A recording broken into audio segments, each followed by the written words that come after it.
நேயர்களுக்கு வணக்கம். இன்று நம்முடன் பத்திரிகையாளர் சுபேர் இருக்காங்க, வாங்க பேசலாம். வணக்கம் சார். சார், இப்போ பார்த்தீங்கன்னா முதலமைச்சரோட சிதம்பரம் சந்திச்சிருக்காங்க. இந்த கூட்டணி நிலைப்பாடு எப்படி இருக்கும்னு நீங்கள் பார்க்குறீங்க? இல்லை, காங்கிரஸ் திமுக கூட்டணி அப்படிங்கிறது ஒரு கொள்கை ரீதியான கூட்டணி, ஒரு நேச்சுரல் அலைன்ஸ். இந்த கூட்டணியில் தொடரணும்னு காங்கிரஸ் இருக்கக்கூடிய தமிழ்நாட்டில் இருக்கக்கூடிய பெரும்பாலான காங்கிரஸார் விரும்புகிறாங்க, சட்டமன்ற உறுப்பினர்களும் விரும்புகிறாங்க. ஆனால் ஒரு சிலர் இந்த கூட்டணிக்குள் குழப்பத்தை ஏற்படுத்தணும். காங்கிரஸ்குள்ளே இருக்கக்கூடிய ஆர்எஸ்எஸ் பாஜக ஐடியாலஜி உள்ள ஆட்கள் இந்த கூட்டணியை எப்படியாவது கலைத்து கொண்டு போய் காங்கிரஸை நடுத்தருவில் நிப்பாட்டணுங்கிறது அவங்களுடைய திட்டமாக இருக்குது. அதை தொடர்ந்து செஞ்சுக்கிட்டு இருக்காங்க, அகில இந்திய அளவில் செஞ்சுட்டு இருக்காங்க. இப்போ பார்த்தீங்கன்னா பீகாரில் இதே மாதிரி தான் நடந்தது. கடைசி நிமிடம் வரைக்கும் இந்த மாதிரி கூட்டணிக்குள் குழப்பத்தை ஏற்படுத்தி அப்புறம் ஒரு ஃபோர்ஸ் பண்ணி வாங்கி அவங்க 4 சீட் தான் ஜெயிச்சாங்க. 60 வாங்கி 4 தான் ஜெயிச்சாங்க. அந்த கூட்டணியுமே பெரிய தோல்வியை சந்திச்சது. தேசிய அதை எதிர்கட்சியாக வந்தாலும் கூட காங்கிரஸ் அங்கே ஒரு பெரிய பேஸை போட முடியல. இப்போ அஸ்ஸாமில் பார்த்தீங்கன்னா அஸ்ஸாம்லையும் தேர்தல் வரப்போகுது. அஸ்ஸாமில் இருக்கக்கூடிய காங்கிரஸ் கட்சி தலைவரே பாஜகவுக்கு போயிட்டார் கடைசி நேரத்தில். அப்போ வெஸ்ட் பெங்கால் எடுத்துக்கிட்டோம்னா காங்கிரஸ் கட்சியில் இருக்கக்கூடிய தனிச்சிருக்கிறது வெஸ்ட் பெங்காலில். இப்போ கேரளாவில் பார்த்தீங்கன்னா எப்பவுமே கேரளாவில் கடந்த 50 வருஷத்தில் 5 வருடத்துக்கு ஒரு ஆட்சி மாற்றம் ஏற்படும். இந்த மாதிரி 2 முறை கம்யூனிஸ்டுகள் வந்துட்டாங்க. இப்போ 3ஆவது முறை கம்யூனிஸ்டாக வரணும் மணிசங்கர் ஐயர் மாதிரியான ஆட்கள் போய் பேசிட்டு வராங்க. அப்போ ஒட்டுமொத்தமாக காங்கிரஸுக்குள் ஒரு கூட்டம் காங்கிரஸை மொத்தமாக காலி பண்ணக்கூடிய வேலையை இறங்கி செஞ்சுக்கிட்டு இருக்கிறாங்க. அது அகில இந்திய தலைமை தெரிஞ்சு செய்கிறாங்களா தெரியாமல் செய்கிறாங்களாங்கிறது தெரியல. தமிழ்நாட்டை பொறுத்த வரைக்கும் இவங்க தாவேக்காவை காட்டி நாங்கள் அங்கே போயிடுவோம்னு சொல்கிறதே ஒரு வெட்கக்கேடான கேவலமான ஒரு விஷயம். ஏன்னா விஜய்ங்கிற ஒரு நபர் தமிழ்நாட்டில் பாஜகவை நார்மலைஸ் பண்ணக்கூடிய வேலை செஞ்சுட்டு இருக்காரு. பாசிசமாக பாயாசமாங்கிறாரு. இப்போ பாசிசத்தினுடைய கோர முகம் விஜய்க்கு தெரியுமா? அப்போ இது நார்மலைஸ் பண்ணுறது. டெல்லியை எதிர்த்து அரசியல் பண்ணுறோன்னு திமுக சொன்னால் டெல்லி இப்போ நடக்க போகிற சட்டமன்ற தேர்தல் ஆனன்னு சொல்கிறார். அப்போ ஒவ்வொரு காலகட்டத்திலையும் பாஜகவை ஒரு தலைமுறைக்கு நார்மலைஸ் பண்ணக்கூடிய வேலையை ஆபத்தான அரசியலை செய்கிறார். நம்ம கேட்குறோம், காங்கிரஸ் நீங்கள் தாவேக்கா விட போகிறீங்கன்னு சொன்னால் எந்த அடிப்படையில் போகிறீங்க? அதிக சீட் தான் உங்களுக்கு வேணும்னா கட்சியை கழிச்சிட்டு பாஜகவுக்கு போங்கன்றேன். பாஜகவுக்கு போய் நிறைய சீட் கொடுப்பாங்க. இப்போ பாண்டிச்சேரியில் ஒட்டுமொத்த பாஜக அமைச்சரவை மொத்தமாக கலைஞ்சு காங்கிரஸ் அமைச்சரவை கலைஞ்சு பாஜக கொடுப்பாங்க. இன்னைக்கு பாஜக பாண்டிச்சேரியில் இருக்கக்கூடிய பல அமைச்சர்கள் காங்கிரஸ் வந்தாங்க. உங்களுக்கு அப்படி சீட்டு தான் வேணும்னா கட்சியை கழிச்சிட்டு பாஜக கூட போங்கன்ற நிறைய சீட் கொடுப்பாங்க. கட்சி இல்லையே, அவங்களுக்கு பிரச்சனையே இல்லையே. அப்போ உங்கள் ஐடியாலஜியே இல்லாமல் ஒருத்தர் கட்சி ஆரம்பிச்சிருக்கிறாரு.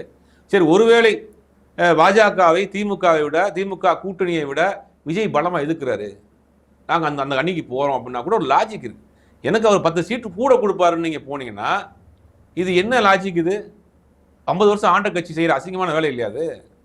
இதுதான் சொல்கிறோம். காங்கிரஸ் கொஞ்சம் கொஞ்சமாக அகில இந்திய அளவில் கரைந்து கொண்டிருக்கிறது. பாஜகவினுடைய காங்கிரஸ் இல்லா இந்தியா அப்படிங்கிற நோக்கத்தை, அந்த கோஷத்தை நோக்கி காங்கிரஸ் போய்கிட்டு இருக்கு அப்படிங்கிறத பார்க்க வேண்டியதாக இருக்கு. இப்போ தாவேக்கா கூட்டணிக்கு போயிட்டாங்கன்னா இந்த 10 சீட்டு கேட்குறாங்களே எக்ஸ்ட்ராவா, அது எல்லாமே அவங்க ஜெயிச்சிருவாங்கன்னு நினச்சிட்டு கேட்குறாங்களா? இல்லை 50ல் 60 சீட் கொடுப்பாங்க. யார் இருக்காங்க? 234 பேர் பாதியாக கூட நின்று போங்கன்ற. அங்கே வேலை செய்யறதுக்கு ஆளே இல்லை காங்கிரஸில். இவனுக்கு வேலை செஞ்சு பழக்கமே இல்லை. 2 கட்சியும் சேர்ந்து எப்படி நீங்கள் ஜெயிக்க போகிறீங்க? உங்களுக்கு ஒன்றும் ஸ்ட்ரக்சரே இல்லை. 20 வருஷம் கழிச்சு தான் காங்கிரஸில் மாவட்ட தலைவரே மாற்றிருக்கீங்க. ஒரு வயதானவர்கள் 20 வருஷமாக உட்காந்துக்கிட்டு அதை தேய்ச்ச பிறகு இப்போ தான் 20 வருஷம் கழித்து மாவட்ட தலைவரை மாற்றி இப்போ தான் காங்கிரஸை அடிப்படையை நீங்கள் கட்டமைக்கிற வேலை செய்கிறீங்க. தாவேக்கா பக்கம் போனால் அவர்கள் அரசியல் அனுபவமே இல்லை, புரிதலே இல்லை, இங்கே ஆளே இல்லை. 2 பேரும் சேர்ந்து எப்படி பண்ணுவீங்க? ஒரு நானும் என் மாமாவும் சேர்ந்து விவசாயம் பண்ண போகிறோம், ஒரு படத்தில் காமெடி பண்ணுவார் கமல்ஹாசன், அந்த மாதிரி தான் நீங்கள் 2 பேரும் விவசாயம் பண்ணி எங்கே வெள்ளாமல் மீட்டு சேர்றது. அப்போ இது ஒரு படுபாதக செயல். இன்னொருக்கு நம்ம சொல்கிறோம் கூடுதல் தகவல். நாளைக்கு பாஜக மேலிடம் விஜய்க்கு ஒரு அழுத்தம் கொடுத்து காங்கிரஸை கழட்டி விடுங்கன்னா கழட்டி விடுவாரா, கழட்டி விட மாட்டாரா? அப்போ அங்கேயும் இல்லாமல் எங்கேயும் இல்லாமல் தெருவில் நிற்க போகிறாங்க. இதைத்தான் காங்கிரஸ்க்குள்ளே இருக்கக்கூடிய சிலர் செய்கிறாங்க. நமக்கு விசாரித்த வரைக்கும், வரக்கூடிய தகவல் வரைக்கும் திமுக காங்கிரஸ் கூட்டணிங்கிறது ஏறக்குறைய உறுதி செய்யப்பட்டு விட்டது, இறுதி கட்டத்தை எட்டி விட்டது. இப்போ சிதம்பரம் உள்ளே வந்திருக்காரு சமரச பேச்சுவார்த்தை. சிதம்பரத்தை பொறுத்த வரைக்கும் காங்கிரஸ் கட்சிக்குள்ளும் சிதம்பரத்தினுடைய வார்த்தைக்கு ஒரு மரியாதை இருக்குது. அகில இந்திய அளவிலும் சரி, தமிழ்நாட்டில் சில முக்கிய முடிவுகளை சிதம்பரத்தை தவிர்த்து விட்டு காங்கிரஸ் கட்சி எடுக்காது, அகில இந்திய காங்கிரஸ்.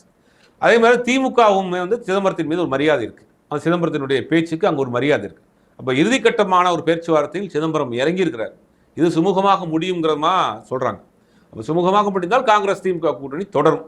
ஒருவேளை இதுலேயும் அவங்க பிடிவாதமாக இருந்தாங்கன்னா அவர்கள் தலையெழுத்து யாரும் மாற்ற முடியாது. பார்த்தீங்கன்னா முன்னாள் எம்பி செல்லகுமார் டெல்லி கலைச்சிருக்காங்கன்னு ஒரு தகவல் வந்திருக்கு. இப்போது காங்கிரஸ் திமுக கூட்டணி உடஞ்சிச்சுன்னா தலைமை மாற்றப்படுமா, காங்கிரஸ் தலைமை மாற்றப்படுமான்னு ஒரு பேச்சுவார்த்தை வந்திருக்கு. அதை நீங்க காங்கிரஸ் இரண்டாக பிளவுபடும். 96 எப்படி தமிழ் மாநில காங்கிரஸ் ஐயா மூப்பனார் உருவாக்கினாரோ அது மாதிரி தமிழ்நாட்டில் இருக்கக்கூடிய பெரும்பாலான காங்கிரஸ் நிர்வாகிகள் தலைமையில் ஒரு காங்கிரஸ் கண்டிப்பாக உருவாகும். விஜயை நோக்கி போக மாட்டாங்க. இன்னைக்கு கோபண்ணா கூட கொஞ்ச நேரத்துக்கு முன்னாடி பேசியிருக்காரு, தாவேக்காவை காட்டி பேரம் பேசுவது கேவலமான செயல் என்று காங்கிரஸ் கட்சியினுடைய துணைத் தலைவர் சொல்றார். தமிழ்நாடு காங்கிரஸ் கட்சியினுடைய துணைத் தலைவர் மூத்த காங்கிரஸ் நிர்வாகி பேசுறாரு. எல்லா காங்கிரஸ் முக்கிய நிர்வாகிகளுக்கும் அந்த மனக்குமுறல் இருக்கு. ஒருவேளை அந்த முடிவு எடுத்தாங்கன்னா காங்கிரஸ் இரண்டாக கண்டிப்பாக பிளவுபடும். தமிழ்நாட்டில் காங்கிரஸ் சுத்தமாக துடைத்தெறியப்படும் அப்படிங்கிறது தான் உண்மை. இத்தனை நாள் பார்த்தோம்னா ஜெய் ஸ்ரீராம், பாரத் மாதா கி ஜெய் அப்படின்னு சொல்லிட்டு இருந்த பிரதமர் இப்போ மதுரைக்கு வந்து வெற்றிவேல் முருகனுக்கு அரோகரான்னு சொல்லியிருக்காங்க. இதை நீங்கள் எப்படி பார்க்குறீங்க? இல்லை, அவங்க வந்து ஒவ்வொரு மாநிலத்துக்கும் ஒரு தேர்தல் ஸ்ட்ராட்டஜி எடுப்பாங்க. அவர்கள் எந்த மாநிலத்துக்குள்ளே போனாலும் வளர்ச்சியை சொல்லியோ திட்டங்களை சொல்லியோ மக்கள் நலன் சார்ந்த விஷயங்களை பேசியோ அரசியல் செய்தது அவர்களுக்கு பழக்கமே கிடையாது. ஒரு மாநிலத்துக்குள்ளே போனாங்கன்னா ஒரு இஷ்யூவை கொண்டு போவாங்க, ஒரு பிரச்சனையை கொண்டு போவாங்க.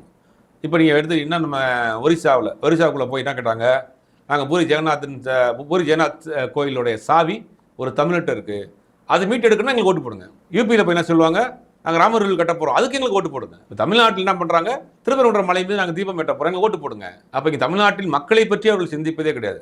மக்கள் திட்டங்களை பற்றி அவங்க பேசவே மாட்டாங்க. இப்போ திருப்பரங்குன்றத்தில் கடந்த 100 வருஷமாக அவங்கவுங்க வெளிப்பாடு முறைகளை அவங்க பண்ணிட்டு இருக்காங்க. திடீர்னு ஒரு பிரச்சனையை கிளப்புறாங்க. இந்த இடத்துல தான் நாங்கள் தீபம் ஏற்றணும், கோர்ட்டுக்கு போகிறாங்க, ஆர்டர் கிடைக்குது, ஒரு பிரச்சனை ஆக்குறாங்க, மத ரீதியாக ஒரு வேலையை செய்யணும்னு பார்க்குறாங்க.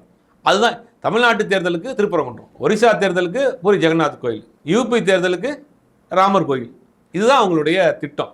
அப்போ அதை தான் வந்து பிரதமர் தொடக்கி வச்சுட்டு போயிருக்காரு. நேற்று இருந்து நயனா நாயந்திரன் போன்றவர்கள் அதை டெம்ப்ளேட்டை தூக்கிட்டு ஊராக போய் அதை வச்சு பிரச்சாரம் பண்ணி இது இந்த ஃபார்முலா அவர்களுக்கு தமிழ்நாட்டில் தொடர்ந்து அடியே கொடுத்துக்கிட்டே இருக்கு, தோத்துக்கிட்டே இருக்கிறாங்க. இருந்தும் அவங்க வந்து திரும்ப திரும்ப அந்த மத ரீதியான அரசியல் தான் பண்ணுறாங்க. தமிழ்நாட்டுக்கு வர்றியா, நாங்கள் ஒரு 4 ஐஐடி கொண்டு வந்திருக்கோம், என்ஐடி கொண்டு வந்திருக்கிறோம், மத்திய பல்கலைக்கழகங்களை கொண்டு வந்திருக்கிறோம், எய்ம்ஸ் கட்டி முடிக்கப்பட்டிருக்குது, பல ஏர்போர்ட் ஓப்பன் பண்ணியிருக்கிறோம், ரயில்வே திட்டங்கள் கொண்டு வந்திருக்கிறோம், கோயம்புத்தூர் மதுரை ப்ராஜெக்ட் நாங்கள் மெட்ரோ ப்ராஜெக்ட் ஓப்பன் பண்ணியிருக்கோம், ஓசூரில் வந்து ஒரு ஏர்போர்ட் ஓப்பன் பண்ணியிருக்கிறோம், இவ்வளோ இத்தனை லட்சம் கோடி நாங்கள் வந்து ஃபண்டு கொடுத்துருக்குறோம், இத்தனை கேவி பள்ளிகளில் வந்து தமிழ் வளர்க்கறதுக்காக இத்தனை கோடி ரூபா ஒதுக்கி இருக்கிறோம் சொல்லி நீங்கள் ஓட்டு கேளுங்க. அந்த திட்டங்கள்லாம் உங்கள்கிட்ட பேச முடியாது. இல்லை, அவங்க வடநாட்டை போல தமிழ்நாட்டில் ஒரு மத ரீதியான ஒரு தமிழ்நாடு ஒரு பக்குவப்பட்ட மாநிலம், படித்த மாநிலம், பகுத்தறிவு உள்ள மாநிலம். நீங்கள் எதுக்கு இங்கே வர்றீங்க? தமிழ்நாட்டில் ஏகப்பட்ட பிரச்சனைகள் இருக்குது. எனக்கு வர வேண்டிய 4000 கோடி ரூபாய் கல்விக்கான நிதியை நிப்பாட்டி வச்சிருக்கீங்க, ஜிஎஸ்டி பணத்தை நிப்பாட்டி வச்சிருக்கீங்க, மற்ற திட்டங்களுக்கு ஒப்புதல் தர மாட்டேங்கிறீங்க. அப்படிங்கும்போது எப்படி உங்களுக்கு ஓட்டு போடுவாங்க? அப்போ தமிழ்நாட்டை பொறுத்த வரைக்கும் இந்த தேர்தலில் வந்து திருப்பரங்குன்றம், வெற்றிவேல் வீரவேல், இந்த மோசம், இந்த கோஷம் அப்படிங்கிறத அவங்க கையில் எடுக்கிறாங்க. இது அவர்களுக்கு தோல்விகரமான ஒரு கான்செப்ட். தமிழ்நாட்டை பொறுத்த வரைக்கும் தோத்துக்கிட்டே இருக்கிறாங்க. இந்த முறையும் அவர்கள் தோக்க தான் போகிறாங்க. இப்போ நம்ம தமிழ்நாட்டு தேர்தல் சூழல் பார்த்தீங்கன்னா முக்கியமாக பார்க்குறது திருப்பரங்குன்ற தொகுதி. அங்கே வந்து என்டிஏ கூட்டணி ஜெயிக்குமா இல்லை இந்தியா கூட்டணி ஜெயிக்குமா தான் பார்த்துட்டு இருக்காங்க. இல்லை, திருப்பரங்குன்றம் தொகுதியை பொறுத்த வரைக்கும் பேசிக்காகவே அது கொஞ்சம் அதிமுக ஃபேவரான தொகுதி. அதனால் அதிமுக தான் தொடர்ந்து ஜெயிச்சிட்டு இருக்கு. சிட்டிங் கூட ராஜன் செல்லப்பா தான் எம்எல்ஏவாக இருக்கிறாரு. ஆனால் இந்த முறை களம் மாறும். ஏன் மாறும் அப்படின்னா, இந்த திருப்பரங்குன்ற விஷயத்தில் அதிமுக எடுத்துக்கொண்ட நிலைப்பாடு வந்து மிக மிக மிக மோசமான நிலைப்பாடு. அந்த பிரச்சனையை அங்கே இருக்கக்கூடிய பெரும்பாலான இந்துக்கள் தான் முறியடிச்சாங்க. அங்கே ஒரு பெரிய கலவரத்தை ஏற்படுத்தணும் அப்படின்னு முயற்சி பண்ணாங்க. திருப்பரங்குன்றத்தில் வாழக்கூடிய பெரும்பாலான இந்துக்கள் வந்து கலவரம் பண்ண வந்திருக்கீங்க, அவங்களுக்கு இதே பொழப்ப போச்சாடா அப்படின்னு இது அவங்க தான் முறியடிச்சாங்க. இப்போ அந்த பழி அதிமுகவுக்கும் சேர்ந்து வந்துருச்சு. அப்போ கண்டிப்பாக அங்கே பெரிய பின்னடைவை தான் அந்த தொகுதியில் சந்திக்கும் அவங்களுக்கு. இப்போ கூட்டணி மாநாடு நடந்துச்சு மதுரையில். அதில் பார்த்தீங்கன்னா முதல்ல பெரியார் அண்ணா படம் இருந்துச்சு, அதுக்கப்புறமா அது மாற்றப்பட்டிருக்கு. அதை நீங்கள் எப்படி பார்க்குறீங்க? இல்லை, பெரியாருடைய சித்தாந்தம் தான் தமிழ்நாட்டுக்கு அவங்களுக்கு ஒரு தடைகளாக இருக்குது. பெரியாரை அவங்களுக்கு வந்து எந்த காலத்திலையும் அவங்க ஏற்றுக்கிற மாட்டாங்க. ஏன்னா பெரியார் தான் அன்னைக்கு போட்டு வச்சிருந்த ஒரு விதை தான் இன்னைக்கு வரைக்கும் ஆலமரமாக நிற்குது. அதை உடச்சி உள்ளே வர முடியல அங்கே பாஜக மட்டும் கிடையாது, வட இந்திய அரசியல் தேசிய அரசியல் தலைவர்கள் பூராமே இங்கே உள்ள அரசியல் கட்சிகள் பூரா உள்ளே வர்றதுக்கு பெரியார் ஒரு பெரிய ஆலமரமாக இருக்கார். பெரியார் ஒரு பெரிய ஒரு சிவராக இருக்கார். அந்த சிவத்தை நீங்கள் உடைக்க முடியாது. காலங்காலமாக அது வந்து அந்த சிவர் வந்து ஒரு இரும்பு கோட்டை மாதிரி தான் இருக்குது. அப்போ பெரியார் அவர்களுக்கு ஒரு கண்ணை உறுத்தும் எப்பயுமே. அப்போ பெரியார் வந்து எப்படி ஏற்றுக்குருவாங்க? இதுக்கு கவலைப்பட வேண்டியது யாருன்னா அதிமுக தான். நீங்கள் அதிமுக பார்த்தீங்கன்னா எப்படி பலமான இருந்த அதிமுக, அந்த அம்மா இருந்த அதிமுக, எம்ஜிஆர் உருவாக்கிய அதிமுக இன்னைக்கு வானா டெல்லிக்கு ஃபைலை தூக்கிட்டு ஓடக்கூடிய நிலைமை வந்திருக்கு. இன்னைக்கு கூட பேட்டி கொடுக்குறாரு எடப்பாடி பழனிசாமி, டெல்லிக்கு என்னை கூப்பிட்டாங்க உடனே வந்துட்டேன் அப்படிங்கிறாரு. கூட்டணி பேச்சுவார்த்தைக்கு டெல்லிக்கு வாங்கன்னு சொல்கிற ஒரு கூட்டணியை பார்க்குறோம். கூட்டணி பேச்சுவார்த்தைக்கு தமிழ்நாட்டுக்கு வாங்கன்னு சொல்கிற ஒரு கூட்டணியை பார்க்குறோம். 2 தேசிய கட்சி, ஒன்று காங்கிரஸ், ஒன்று பாஜக. காங்கிரஸ் கட்சி கூட்டணியா, நீ இங்கே வா, அறிவாலய வா, நாங்கள் கொடுக்குறதா சீட்டு, முன்ன பின்ன தான் வாங்கிக்குவோம், இல்லாட்டி போங்கன்ற மாதிரி அவங்க ஒரு பிரச்சனை ஓடிட்டு இருக்கு. அவங்க என்ன சொல்றாங்க, நீ டெல்லிக்கு வா எடுத்துக்கிட்டு, நான் எடுத்துக்கிட்டு மீதி தரேன், நீ வாங்கிட்டு போ. இதுதான் ரெண்டு கட்சிக்குள்ள கூட்டணி சம்பந்தமான பேரம். இப்போ அதிமுகங்கிற ஒரு கட்சி முழுவதுமாக பாஜகவுக்கு அடிமையாகி போச்சு. அது அந்த கட்சி முழுவதுமாக அவங்க கட்டுப்பாட்டில் எடுத்துட்டாங்க. அப்படிங்கும் போது அவங்க பெரியாரை வைப்பாங்க, சாவர்கரை வைப்பாங்க, யார் வேண்டாலும் வைப்பாங்க. நாளைக்கு அதிமுக கொடியில் இருக்கக்கூடிய அண்ணாவை எடுத்துட்டு சாவர்கர் வைக்கக்கூடிய வாய்ப்பு இருக்கு. அப்பயும் பேசாம தான் இருப்பாங்க. என்ன செய்ய போறாங்க அவங்க? அதை வந்து கூட்டணி திருப்பத்துக்காக நாங்கள் கேட்டுக்கிட்டோம், நாங்கள் சம்பந்தமாக பேசியிருக்கோம், எதாவது சொல்லிட்டு போவாங்க. அப்போ அதிமுக முழுவதுமாக பாஜகவின் ஒரு பிரிவாக இருக்கு. மகளிர் அணி, இளைஞர் அணி மாதிரி அதிமுகவில் பாஜக அணி, அவ்வளோதான். இதில் வந்து ரொம்ப காமெடிலாம் பண்ணுறானுங்க. ஸ்ட்ரிக்டாக சொல்லிட்டார் எடப்பாடி பழனிசாமி, 20 தொகுதிக்கு மேலே தரமாட்டேன்ட்டாரு, 30 தொகுதிக்கு மேலே தரமாட்டேன்ட்டாரு. எனக்கு அதை பார்க்குறப்ப அந்த வடிவேல் காமெடி தான் ஏன் வந்துச்சு. போங்க தெய்வமே, சீட்டு பூரா உங்களுக்கு தான் தெய்வமே, எடுக்கிறத எடுத்துட்டு மீதியை கொடுங்க தெய்வமே அப்படின்னு டெல்லியில் போய் அங்கிருந்து பார்த்து அதிமுக பார்த்தீங்களா, அமித்ஷா எப்படி மிரட்டுறாரு பாருங்க. எடப்பாடி பழனிசாமி 20 சீட்டு தான் தருவேன்னு கராரா பேசுறாரு, கையை ஆட்டி ஆட்டி பேசுறாருங்க. போங்க தெய்வமே, எல்லா சீட்டும் உங்களுக்கு தான் தெய்வமே, எடுக்கிறத எடுத்துட்டு மிச்சம் கொடுங்க தெய்வமே அப்படிங்கிற மாதிரி தான் இருக்கு. அதிமுக முழுவதுமாக அவருடைய கட்டுப்பாட்டில் போயிருச்சு.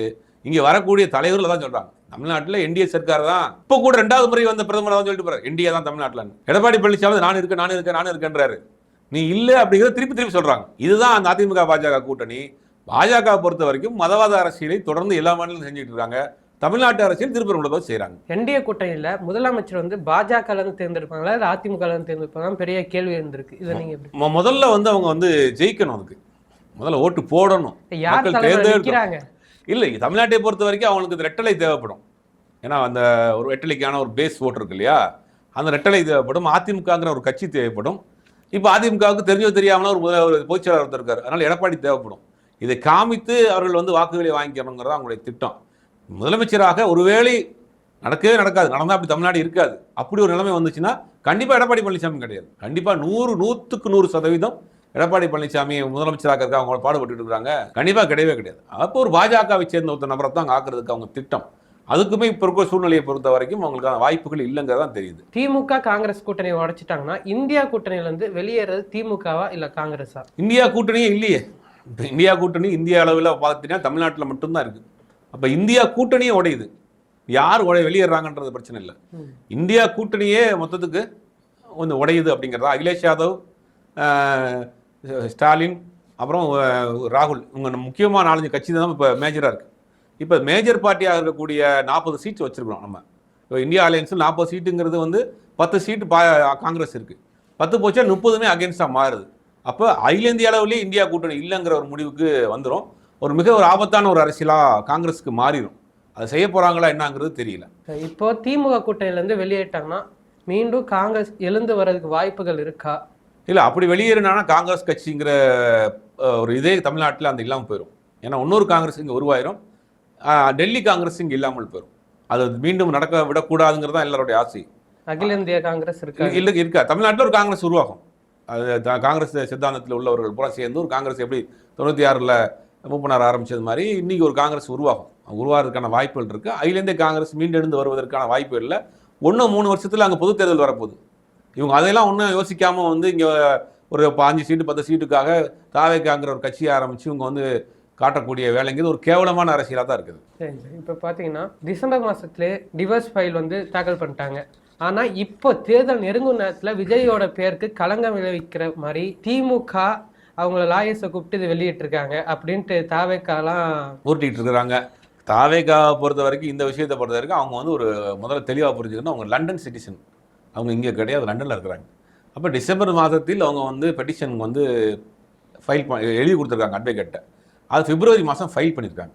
அப்போ ஒருவேளை டிசம்பரில் அவங்க சென்னை வந்திருக்கிறப்ப அவங்க அட்வொகேட்டை அதை கொடுத்துட்டு போயிருப்பாங்க. அதுக்கு இடையில 2 மாதம் அவங்க ஏதாவது பேச்சுவார்த்தை நடத்திருக்கலாம். நான் போனேன்னு சொன்னது பிறகு இங்கே ஃபைல் பண்ணுங்கள், அது வரைக்கும் வெயிட் பண்ணுங்கள். இப்போ இங்கே இருக்கிறவங்க தான் காலையில் கையெழுத்து வாங்கலாம், முதல் நாள் கையெழுத்து வாங்கலாம். அவங்க தான் லண்டனில் இருக்கிறாங்களே. இப்போ டிசம்பர் மாதம் லண்டனில் வந்திருக்கப்போ கையெழுத்து போட்டு கொடுத்துட்டு போயிருக்கலாம். இது ஒரு பெரிய விஷயம் கிடையாது. சொல்லியிருக்கக்கூடிய குற்றச்சாட்டு உண்மையா இல்லையா, ஏன் டிசம்பரில் கொடுத்தது இப்போ ஃபைல் பண்ணுறீங்க, எப்படி ஜட்ஜு கோர்ட்டில் கொடுத்த காப்பி எப்படி வெளியே வந்துச்சு, அந்த அட்வொகேட்டு தான் வெளியிலேயே வந்து பேசிட்டாரு. சங்கீதா நியமித்த அட்வொகேட்டு, இந்த கேஸை ஃபைல் பண்ண அட்வொகேட்டு பிரஸ்ஸே சந்திச்சிட்டாரு, பிரஸ் மீட்டே கொடுத்துட்டாரு. இதுல எங்க கண்ணாடி வச்சு பாத்தீங்க? அதெல்லாம் கூட விட்டுருங்க. சொன்ன குற்றச்சாட்டுகளுக்கு இருக்குதா இல்லையா? 5 வருஷமா நீங்க கூட இருக்கிறீங்களா இல்லையா? 5 வருஷமா அவங்க சங்கீதாவை நீங்க துன்பப்படுத்துறீங்களா இல்லையா? அவங்க வச்சிருக்கக்கூடிய குற்றச்சாட்டு இருக்கா இல்லையா? அதை சொல்லணும்ல. டிசம்பர்ல கொண்டாங்க. சரி, 27 வருடம் வாழ்ந்த வாழ்க்கையை ஒரு நபர் தனியாக செஞ்சுட்டாங்கன்னா ஒத்துக்குருவாங்களா? ஒரு குடும்பம் இருக்கு, அது வீட்டுக்கு போறாங்க, உங்க வீட்டுக்காரர் டைவர்ஸ் பண்ணிருங்க, வீட்டுக்காரர் மேல கேஸை போட்டுருங்கன்னா ஒத்துக்குருவாங்களா? யார் வீட்டில் வந்து யார் என் புருஷனை பத்தி நீங்க என்ன பேசுறீங்க, வெளியில போகணும்னு சொல்லுவாங்களா மாட்டாங்களா? இது பேசிக். 2 குழந்தைக்கு அம்மா, 2 குழந்தைக்கு திருமணம் பண்ணணும், ஒரு ஃபேமிலியா இருந்துட்டு இருக்காங்க. அப்படி ஒரு ஃபேமிலியா இருந்துட்டு இருக்க ஒரு வீட்டில் போய் நீங்க வந்து உங்க வீட்டுக்காரர் டைவர்ஸ் பண்ணிருங்க, அவர் மேலே ஒரு கம்ப்ளைண்ட் கொடுத்து விட்டுருங்க அப்படின்னு சொன்னா எந்த பெண்ணாவது ஒத்துக்குருவாங்களா? இது ஐடியா, பேசிக் லாஜிக் இருக்காதுல்ல. அப்ப இது முழுக்க முழுக்க இந்த தாவேக்காவை பொறுத்த வரைக்கும் தான் மேல எந்த தப்பு வந்தாலும் வேற பக்கம் கழட்டி விடுறது தான். 40 இறந்து போனதுக்கு திமுக தான் காரணம், வீட்டில் டைவர்ஸ் நடந்தாலும் திமுக தான் காரணம், நைட்டு அவருக்கு தூக்கம் வரல திமுக தான் காரணம், கக்கூசல் தண்ணி வரல திமுக தான் காரணம், எல்லாத்துக்கும் திமுக தான் காரணம். அவனுக்கு வேற பழியை அடுத்தவர்கள் மீது போடுற ஒரு விஷயத்தை பண்றாங்க. அது ஆபத்தான ஒரு அரசியல், அது ஆபத்தான போக்கு, அது ஆபத்தான ஒரு பழக்கம். அது ஒரு வேளை உங்க மேல் ஒரு வரக்கூடிய குற்றச்சாட்டை நீங்க ஃபேஸ் பண்ணுங்க. அதை வந்து எனக்கு என் குடும்பத்துக்குள்ள நடக்கக்கூடிய பிரச்சனை, நாங்கள் பேசிக்கிறோம், எனக்கு என் மனைவிக்குள்ள கூட சின்ன கருத்து வேறுபாட்டுக்கு பேசுங்க. இங்கே அடுத்தவர் மேலே தள்ளி விட்டீங்கன்னா உங்கள் மேலே இவ்வளோ குற்றச்சாட்டை வைக்கிறாங்க. உங்களோட 27 வருடம் வாழ்ந்த மனைவி உங்கள் மேலே இவ்வளோ குற்றச்சாட்டை வைக்கிறாங்க. அது இருக்கா இல்லையா? ஆமாம் இல்லை, அதுதான் சொல்லணும்ல.